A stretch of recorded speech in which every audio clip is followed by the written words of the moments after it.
Hello students, NEET 2025 का question और हम लेकर के आए हैं। देखो इसमें कह रहा है कि अगर मैं फास्फोरिक एसिड को आयोनाइज कराऊं 3 स्टेप्स में तो उसके लिए मुझे एसिड कांस्टेंट मिलते हैं Ka1, Ka2 एंड Kn3।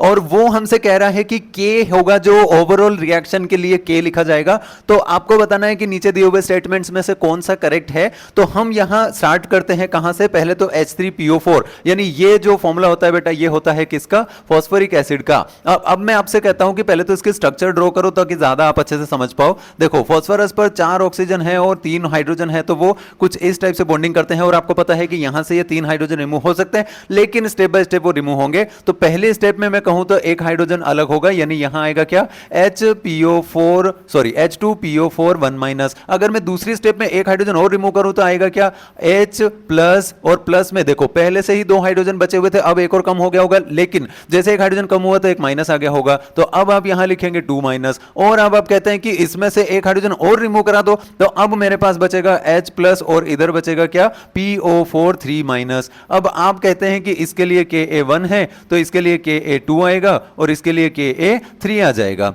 अब आपको यह भी पता है कि जब आप इनको ऐड करेंगे, ओवरऑल रिएक्शन जब बनाएंगे, तो मैं आपको यहां पे ये स्ट्रक्चर हटा के अगर बताऊं तो यहां कुछ ऐसा हो रहा होगा। देखो इसमें हमने 3 स्टेप लगाई तो तीनों बार वो वाला जो हाइड्रोजन के साथ में जो प्रेजेंट था PO4 वो यहां लिख करके ऐसा बना दो। फिर एक और जो बचा हुआ है वो भी मैं यहां बना देता हूं। अब आप ये कहेंगे कि इनका जब ओवरऑल रिएक्शन बनाया जाएगा तो ये आपस में कैंसिल हो जाएंगे और बचेगा क्या, H3PO4 और इधर ये आपका एरो की तरफ बचेगा क्या, 3 H पॉजिटिव बचेंगे और आपके साथ आपके पास एक और बच जाएगा वहां पे PO4 3 नेगेटिव। अब बताओ इन तीनों को हमने ऐड किया है, इसका मतलब Ka1 Ka2 Ka3 क्या हो जाने चाहिए, ऐड। अब वो ऐड नहीं होते बेटा, वो क्या होता है, मल्टीप्लाई। लेकिन जब आप लॉग के साथ वैल्यू रखते हैं तो आपको पता है कि जब भी लॉग के साथ 2 वैल्यू, मतलब 2 लॉग वाली वैल्यू पॉजिटिव में है मतलब वो मल्टीप्लाई में रहेगी, अगर डिवाइड में होती तो माइनस कर देते। तो ये तो पॉइंट आपका सही बोल रहा है। अब ऐसे ही अगर हम बोलें कि H3PO4 स्ट्रॉन्गर एसिड है इन दोनों से,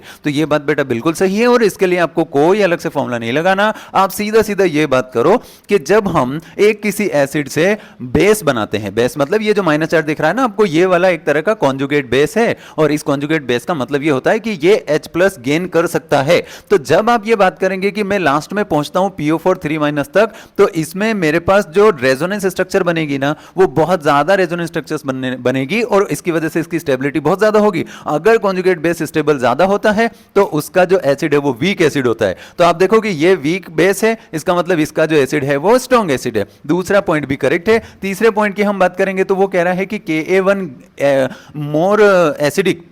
यहां आप ये बात कर रहे हैं कि H3PO4 अगर अच्छा एसिड है, इसका मतलब उसका Ka की वैल्यू भी ज्यादा ही आएगी। उसकी जो वैल्यू है Ka वो एक तरह का कांस्टेंट है और वो दिखाता है एसिड नेचर। तो सिंपल सी बात है कि ये वाला भी पॉइंट आपका करेक्ट है। अब लास्ट पॉइंट आपका बच रहा है, ये वाले पॉइंट में ऐसा कोई रिलेशन बनता नहीं है कि आप Ka1 को Ka3 और Ka2 ऐड करके डिवाइड में 2 रख दो। इसका मतलब आपका आंसर आना चाहिए A, B एंड C और ऐसा हमको दे रखा है फर्स्ट ऑप्शन में।